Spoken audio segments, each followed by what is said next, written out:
உலகம் பூரா ஒரே புத்தாண்டு கொண்டாட்டம் தான். அதே போல புத்தாண்டுக்கு வெவ்வேறு ஃபார்முலாவோட தனி மனிதன் முதல் நாடுகள் வரை பயணிக்க ஆரம்பிச்சிருப்பாய்ங்க. சில பேர் நேத்து நைட்டே பாட்டில தொறந்து அப்படி ஆரம்பிச்சிருப்பாய்ங்க. அது ஒரு கூட்டம் ஜெகஜோதியா முடிஞ்சிருக்கும். அதெல்லாம் முடிஞ்சு 12 மணி நேரத்துக்கு மேல ஆயிப்போச்சுயா அப்படின்னு திட்டக்கூடாது. முதல்ல நண்பர்கள் அம்புட்டு பேருக்கும் ஹாப்பி நியூ இயர். சரி, தலைவன் ஜெலன்ஸ்கி அப்படி என்னதான் பண்ணி வச்சிருக்கான் அப்படின்னா, ஜெலன்ஸ்கிக்கு தெரிஞ்சதும் பிடிச்சதும் மைலேஜே இல்லாத விஷயங்கள் செய்யறது. ஆனா இந்த தடவை ஜெலன்ஸ்கி கிளைம் பண்ணவே இல்லை. இதுதான் ரஷ்யா உக்ரைன் யுத்தத்துல மிகப்பெரிய பிரச்சனை. ரெண்டு பயலுகளும் நேரடியா செய்யறத காட்டிலும் இந்த கிளைம் பண்ணாததுதான் பிரச்சனைக்கே விஸ்வரூபமா எடுக்கும். பெரும்பாலும் இந்த விஷயத்த ரஷ்யா பண்றது இல்ல. இல்ல, நீ ரஷ்யா பாசத்துல சொல்ற அப்படின்னு எடுத்துக்கிட்டாலும் அப்படி ஒண்ணும் சம்பவங்கள் ரஷ்யா உண்மையிலேயே பண்ணதில்லை. பொதுவாவே இந்த கிளைம் பண்ணாத பெரிய சம்பவம் அப்படின்னா நார்த் ஸ்ட்ரீம் பைப் லைனை தகர்த்தது. அதுக்கப்புறம் உக்ரைனுக்குள்ள டேமை தகர்த்தது.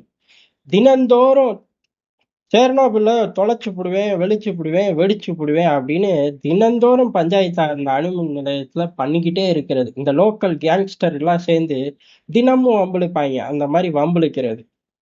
இது 2 பேருமே நாங்க பண்ணல அப்படின்றவார்கள். ஆனா இப்படி பண்றனால யாருக்கு ஆதாயம்னு பார்த்தா சத்தியமா உக்ரைனுக்கு தான். அப்ப அந்த பையன் தான் பண்ணியிருப்பான். பெரும்பாலும் அவன் இந்த மாதிரி வேலையை நல்ல தீவிரமா பண்ணிட்டு ஒதுங்கி நின்னுக்குவாங்க. அப்பேற்பட்ட ஒரு வேலையை தான் பண்ணியிருக்காங்க. பொதுவாவே அதிபர்களோ இல்ல நாட்டோட உச்சபட்ச தலைவர்கள் இருக்கக்கூடிய அபிஷியலான இடங்களை நோக்கி எந்த காலங்கள்லயும் தாக்குதல்கள் பெரிய அளவுல இருக்காது இருக்காது. இருந்தாலும் தலைவர்கள் அங்க இருக்க மாட்டார்கள். சேஃபான லொகேஷன்ல இருப்பார்கள். இந்த மாதிரி 1000 விஷயங்கள் போர்க்காலங்கள்ல இருக்கு. இப்ப ரஷ்ய அதிபர் புட்டினோட மாளிகை தலைநர் மாஸ்கோல இருந்து வெளியில இருக்கு. அந்த மாளிகையை நோக்கி ஏறக்குறைய ஒரு 90 ஆளில்லா விமானத்தை வச்சு புத்தாண்டு கொண்டாடிடலாம் அப்படின்னு புத்தாண்டுக்கு கொஞ்சம் முன்னாடி, அதாவது ஒரு நாள் முன்னாடி பெரிய அளவு உக்ரைன் தாக்குதல் நடத்தி இருக்கு அப்படின்னு சொல்லி ரஷ்ய வெளியுறவுத்துறை அறிவிச்சிருக்கார்கள். பெரும்பாலும் இப்படிலாம் அறிவிக்க மாட்டார்கள். ரஷ்யா என்ன செய்யும் அப்படின்னா, பதிலுக்கு ஒரு தாக்குதலை பண்ணிட்டு இதுக்கான எதிர்வினை அப்படின்ட்டு போயிடுவாங்க. இல்ல, இது கூடயே சேர்ந்து சொல்லுவார்கள். எப்படி அப்படின்னா, இந்த லொகேஷனை தாக்குனதுக்காக பதிலடி மிக தீவிரமா ரஷ்யா கொடுத்தே தீரும் களத்துக்குள்ள அப்படின்பார்கள். இந்த மாதிரி செஞ்சிருக்கார்களா அப்படின்னு கேட்டா, கிரெம்ளின் மேலேயே 2 ஆளில்லா விமானம் மோதுனதை நம்ம எல்லாம் பார்த்தோம். அதுக்கு பதிலடி எப்படி மூர்க்கத்தனமா விழுந்துச்சுங்கிறதும் பார்த்தோம். அப்படி இருக்கும்போது இந்த இடத்துல ரஷ்யா ரொம்ப சைலண்டா இருக்கு. இதை வச்சு கால்குலேட் பண்ணா கூட தெரிஞ்சுக்கலாம், இதை பண்ணது உக்ரைன் பயலுக கன்ஃபார்மா பண்ணியிருக்காங்க அப்படின்னு. உக்ரைனை பொறுத்தவரை சத்தியமா நாங்க பண்ணல, இது ரஷ்யா பேச்சுவார்த்தையை இழுக்கிறக்காக பொய் பேசுது அப்படின்ட்டார்கள். ரஷ்யாவை பொறுத்த வரையும் இதை எப்படி எடுத்துட்டு போறார்கள் அப்படிங்கிறதா இருக்கு. ஏன்னா இதுக்கு தீவிரமான பதிலடி கொடுக்கணும். தீவிரமான பதிலடி கொடுத்தா ஆட்டோமேட்டிக்கா பேச்சுவார்த்தை அப்படிங்கிறது பெரிய அளவு பேச்சுவார்த்தை டேபிளுக்குள்ளே இருக்காது. விஷயம் கைமீறி போயிடும். இல்ல, கைமீறி போக விட மாட்டேன் அப்படின்னு அண்ணன் ட்ரம்ப் நடுவுல நின்று அடம் பிடிச்சா கூட ஐரோப்பா பயிலுக கைமீறி போக விட்டுருவாங்க. அதனால ரஷ்ய அதிபர் புட்டின் அமெரிக்க அதிபர் ட்ரம்ப்புக்கே போன் அடிச்சிட்டாரு. எப்ப காலங்கத்தாலே அடிச்சு அவர் பேசிட்டாரு தெரியுமா அப்படின்னு ட்ரம்ப்பே சொல்லிட்டார். அண்ணன் ட்ரம்ப்பே சொல்லிட்டாரு, புட்டினே என்கிட்ட சொன்னாருப்பா, இது ரொம்ப தப்பு அப்படின்னு ஜெலன்ஸ்கிய திட்டிப்புட்டாரு அமெரிக்கா. அதிபர் ட்ரம்ப் இதுல இருந்தே இந்த விஷயத்தோட வீரியத்தை கண்டுபிடிச்சிடலாம். இது பத்தாது அப்படின்னு ட்ரம்ப்பும் இப்படி திட்டுறார். இந்தியாவும் கண்டனத்தை பதிவு பண்ணுது. யுஏஇயும் கண்டனத்தை பதிவு பண்ணுது. 3 நாடுகளுமே உக்ரைனுக்கு கண்டனத்தை பதிவு பண்றார்கள். பேச்சுவார்த்தையில இந்த மாதிரி சேட்டை அப்படிங்கிறது அதல பாதாளத்துல கொண்டு போயிரும், உருப்படுறதுக்கு வழி இல்லை அப்படின்னு 3 பேர் திட்டுறார்கள். உக்ரைனுக்கு தெரிஞ்சது என்ன?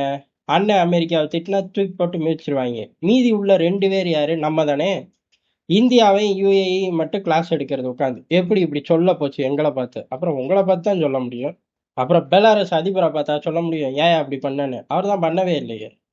சரி, இது மூலியமா என்ன கிடைக்கும் உக்ரைனுக்கு அப்படிங்கிறதா. உக்ரைன் ஐரோப்பாவுக்கு பேச்சுவார்த்தையை சொதப்பறக்கு ஒரு சீட்டு, அவ்வளவுதான். இதுக்கான ஒரு வீரியமான தாக்குதலை ரஷ்யா கொடுத்துச்சு அப்படின்னா பேச்சுவார்த்தையை இழுத்து விட்டுறலாம். 2வது, இங்க பாரு, உனக்கே தெரியாம சத்தம் இல்லாம இந்த சம்பவத்த பண்ணிட்டோம். இவ்வளவு தூரம் க்ளோஸ் போயிட்டோம். எது ரஷ்ய அதிபர் புட்டினோட வீட்ட நோக்கி 90 விமானத்த அனுப்பிச்சிட்டோம் அப்படிங்கிறது எவ்வளவு பெரிய விஷயம். எங்களுக்கு கூடுதலா சான்ஸ் குடுத்து பாரேன் அப்படின்னு சொல்லி அமெரிக்கா கிட்ட தன்னோட திறமைய காட்டலாம் அப்படிங்கிறது இன்னொரு கார்டு. ஆனா அமெரிக்கா எந்த கார்டையும் எடுக்க விரும்பல. அவர்கள் அதிபர் ஷி ஜின்பிங் மாளிகைக்கு விடுறியா? நான் வேணா சப்போர்ட் பண்றேங்கிற மூட்ல இருக்காய்ங்க. அதனால ரஷ்ய அதிபர் மாளிகைக்கு என்னத்தை விட்டாலும் அவனுங்க கண்டுக்க போறதும் இல்ல, சப்போர்ட் பண்ண போறதும் இல்ல. அந்த மூடுக்கு வந்தனால தான் இது ரொம்ப தப்பு அப்படின்னு சொல்லி ட்ரம்ப்பே குதிச்சிருக்காரு. அப்ப பிளான் ஃபெயிலியரான்னு கேட்டா அட்ட ஃபிளாப். இதுல இருந்து பாடம் கத்துக்குவார்களா அப்படின்னு கேட்டா சத்தியமா கத்துக்க போறதே கிடையாது. இந்த யுத்தம் எப்படியோ அமெரிக்காவும் ரஷ்யாவும் மல்லு கட்டி நிப்பாட்டினாதான். காரணம் என்ன அப்படின்னா ஐரோப்பா அடுத்த வேலையை ஆரம்பிச்சிருச்சு. ஏலே எங்க கடலுக்கு அடியில போற கேபிள கட் பண்ணி விட்டாங்கப்பா அப்படின்னு சொல்லி அடுத்த பஞ்சாயத்தை கூட்டிட்டாங்க. விசாரணை தொடர்ந்து ஓடிக்கிட்டு இருக்கு. இந்த கடலுக்கு அடியில ஏற்கனவே பைப் லைனை வெடி வச்சதே கண்டுபிடிச்ச பாடில்லை. கண்டுபிடிச்சாலும் சொல்ல மாட்டேன்னு கல்லூரி மங்க மாதிரி ஐரோப்பா திரியுது. அப்படி இருக்கும்போது இந்த கேபிள் யாரால பண்ணச்சுன்னா ரஷ்ய ஆட்கள், ரஷ்ய கப்பல், ஆச்சாக்கும் பூச்சாக்கும்னு ஏகப்பட்ட ஸ்கிரிப்டை ஓட்டிக்கிட்டு இருக்காங்க. ஆனா இப்போதைக்கு போலந்து, லித்துவேனியா போன்ற பகுதிகள்லாம் கம்யூனிகேஷனே தடை அப்படின்ட்டாங்க. எந்த அளவுக்கு தடை அப்படின்னா அது சின்ன லெவல் தான், ஒன்றும் பிரச்சனை இல்லை. ஆனா ரஷ்ய அதிபர் புட்டின் பேச்சுவார்த்தையை கெடுக்கிறாரு அப்படின்ட்டாங்க. ஏடா அவர் தான் நீங்க கெடுக்குறீங்க, ஆளில்லா விமானத்தை விட்டீங்கன்னு சொல்றாரு. அதுக்கு பதில காணோம்னா நீங்க புது பிரச்சனையை சொல்றீங்களே அப்படின்னு கேட்டா ஹாப்பி நியூ இயர் அப்படின்ட்டாங்க. அப்ப இந்த வருஷமும் யுத்தத்தை கண்டினியூ பண்ற மூட்ல இருக்காங்களோ மகராசனுங்க தெரியல. ஆனா பேச்சுவார்த்தையை எப்படிலாம் சொதப்பலாம் அப்படிங்கிறதுல வரலாற்றுல நிறைய புக்குகள் போடுவாங்க. அப்படி போடக்கூடிய புக்குகள்ல கட்டாயம் உக்ரைன் யுத்தத்துல முக்கியமான விஷயங்கள் ஏதோ ஒரு காலகட்டத்துல வெளியில வரும். என்ன ஒண்ணு, வேற எங்கேயாச்சும் நடந்து இல்ல இதே ரஷ்யா செஞ்சு அப்படின்னா இது கதை கதையா அப்படியே டிஃப்ரெண்ட் ஸ்டோரியா வந்துகிட்டே இருக்கும். வருஷத்துக்கு ஒரு நாள் இந்த நாள் வரும்போது வரலாற்றில் இன்று அன்று அப்படின்னு என்னத்தையோ டைட்டில போட்டு கதை கதையா சொல்லிடுவாங்க. இதுக்குன்னே ஒரு 4 ஏஜென்சி இருக்காங்க. அந்த லிஸ்ட்ல இது வருமான்னு கேட்கக்கூடாது, சத்தியமா வராது.